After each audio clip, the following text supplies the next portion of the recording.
Madame Roy, on a eu une belle annonce qui a été faite dans les derniers jours. Le quatrième établissement pour le CPE L'Enchanté, ça s'est fait quand? En fait, il faut dire que c'est un projet qui date déjà de plusieurs années. Pour toutes sortes de raisons, ça fait en sorte qu'on a débuté les travaux au printemps dernier, mais par contre, on arrive à une ouverture à compter du 21 mars dernier, officielle, une ouverture officielle par le ministère de la Famille, donc émission du permis. Puis là, je vous dirais, à partir du 4 avril, on est à plein régime, là, les places là, sont comblées. Et c'est situé dans la partie juste à côté du tout premier, je crois, hein, c'est ça? Exactement. C'est ça. Donc, le premier qui s'appelle l'Enchanté 1.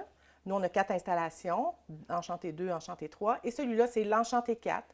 Donc, cette installation-là, de l'extérieur, on a l'impression que c'est un bâtiment qui est agrandi, mais dans les faits, aux yeux du ministère, c'est vraiment une quatrième installation indépendante là, et officielle. Là. Et combien de jeunes vous avez en tout ici pour la quatrième installation? Ici, on peut recevoir 80 enfants pour l'Enchanté 4, dont 20 poupons. Et aussi, ça représente un montant de combien un projet du genre pour la quatrième installation? Écoutez, il reste encore des petites choses à régler, hein, l'aménagement extérieur et tout ça, mais ça va frôler le 3 millions là, avec l'ensemble des équipements matériels, investissement du bâtiment et tout ça. Et ça a amené du nouveau personnel. Ouais. C'est combien de personnes que vous avez dû engager pour arriver avec l'établissement Ouais. 4? On arrive tout près de 20 employés supplémentaires, des postes permanents, temps plein quand même. Et à ça, bien, va se greffer du personnel supplémentaire en fonction des besoins, là, notamment pour les enfants à besoins particuliers, et du personnel de remplacement et tout ça. Donc, oui, ça crée plusieurs emplois. Et vous me disiez tantôt que c'était un travail de longue haleine. Ça fait combien de temps, là, justement, que vous regardez ce projet-là pour pouvoir ajouter cet établissement supplémentaire? Bien, c'est un projet qui, au départ, avait été, je ne me souviens plus de la date exacte, là, mais aux alentours, je crois, de 2014, pour toutes sortes de raisons politiques, des choix politiques, des gouvernements antérieurs qui étaient là. Il y a eu toutes sortes de contraintes qui étaient probablement de bonne foi, j'imagine, là, et qui faisaient en sorte que c'est difficile de développer. Comme par exemple, à un moment donné, il fallait absolument être locataire. À un moment donné, il fallait débourser 50 Imaginez un projet de 3 millions, le CPE investir 1,5 million. On est quand Ça même aurait un été organisme. difficile, hein, c'est ça? Oui, on est un organisme sans but lucratif quand même. Là. Donc, il y avait toutes sortes de petites contraintes comme ça. À un moment donné, c'était des gels de place, on ne savait pas trop. Mais là, avec le gouvernement actuel, on a senti vraiment une volonté de développer des places qui étaient vraiment en adéquation avec notre mission. Donc, voilà, ça nous a permis vraiment de débloquer ce projet-là puis d'arriver là, avec une ouverture. Au grand total, avec les 4 installations, c'est combien de jeunes que vous avez sous votre juridiction, on pourrait Oui. dire?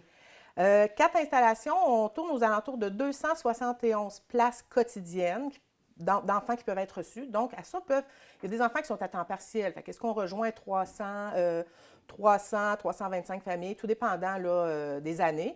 Mais quotidiennement, c'est 271 places. Et là-dessus, au niveau des bébés, des poupons, ça représente combien? Oh, OK. Une Alors, cinquantaine je vais peut-être? additionner. On en Hein? a 20. Oui, ça doit ressembler à ça. 20, 30, 40, 45 à peu près. Oui, 45 poupons. Et vous avez donc 2 installations qui sont à l'Ange Gardien.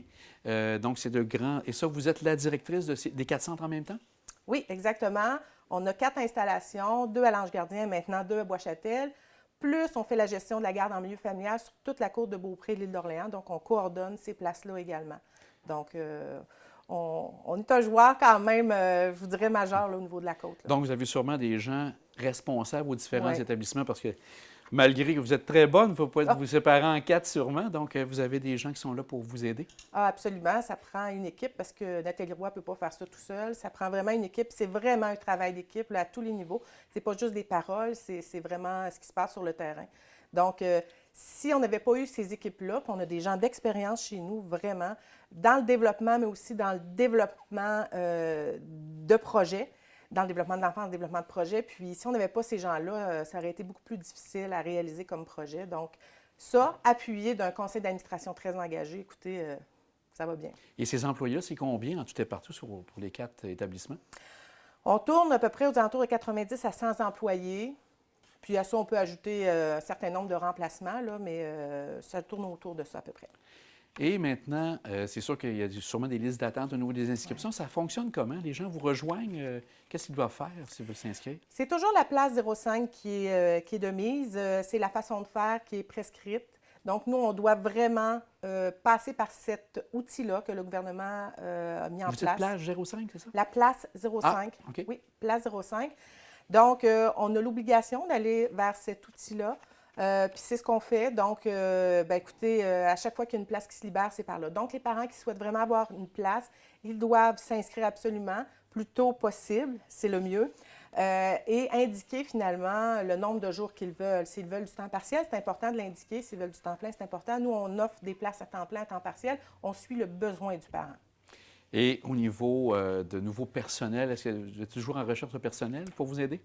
Oui, oui, oui, tout à fait. C'est comme dans bien des secteurs. Je vous dirais, la pénurie de main-d'œuvre, elle est bien présente. Puis au niveau du personnel éducateur, on le sent de façon quotidienne. Et tout ça est exacerbé, je vous dirais, par la COVID. Hein. Ça, c'est, vous savez, un employé qui est malade doit quitter un certain nombre de jours. C'est un service, nous. Hein. Les enfants, ils sont présents, donc il faut trouver vraiment du personnel de remplacement.